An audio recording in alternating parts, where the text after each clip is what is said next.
and others, I think, have spoken out against my work. I don't think they've read it. It's probably the most controversial book that nobody has read. Right. Yeah. Well, if people wanted to get a copy of your book, Malcolm, how would they do that? They go to your website or Amazon? They can order from my website, which is wetgoddess.net. They can go to Amazon. They can go to eBay, or they can get an ebook from Smashwords. Okay. And it's wetgoddess.net. That's your website. Right. Yeah. Okay. One of the things, we've only got a few minutes left, but one of the things I wanted to ask you, and if this ever crossed your mind, I mean, you mentioned that you were a victim of sexual abuse as a child. Yeah. Did you, at any point in time, get a sense that perhaps what Ruby was attempting to do, besides experience pleasure with you, was to somehow perhaps heal you of your memory of being sexually abused? I don't think so, because at that time I didn't have the complete memory of it.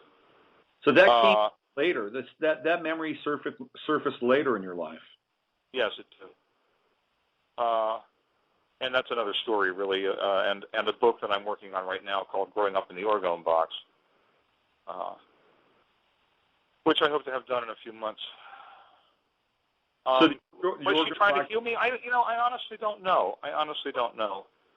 There were so many things about dolphins that we don't know. And, what are we doing with them?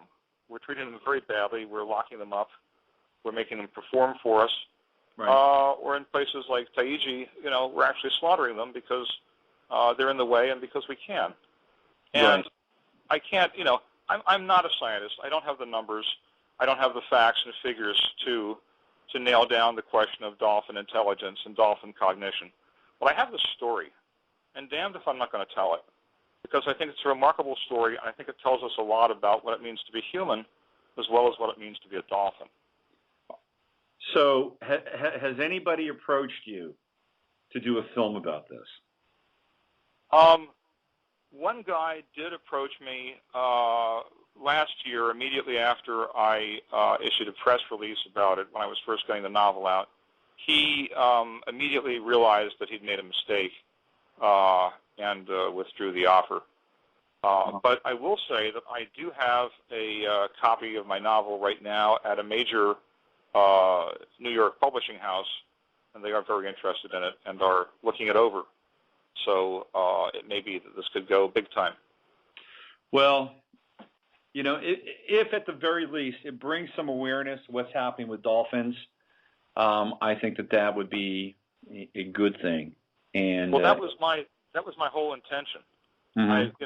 I'm telling people I didn't write this book for zoophiles. I wrote it for dolphins. Right. And I wrote it trying to show people an aspect of dolphins that they won't see at SeaWorld, and they're not going to see, watching reruns of Flipper. Right. Dolphins are real characters, and they have real feelings and real needs, and we need to start understanding that and respecting it and treating them that way.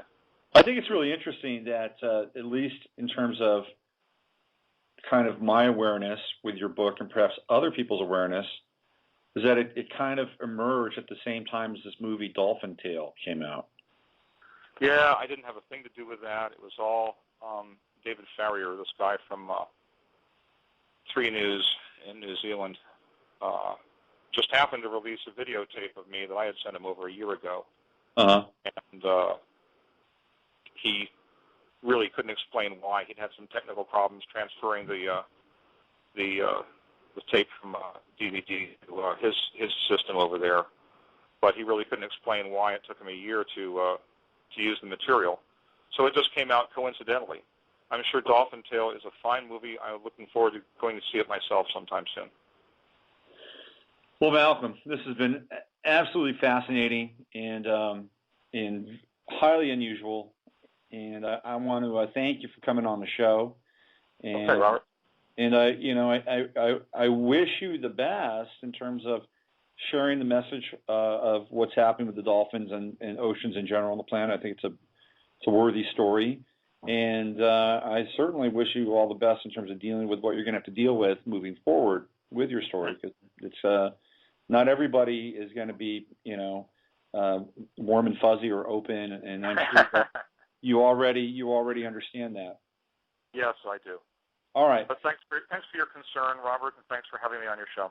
Okay, and when you have your next book out, which sounds intriguing, we'll have you back on. Okay, Malcolm? I will do that. All right, take care. Thank you. So on.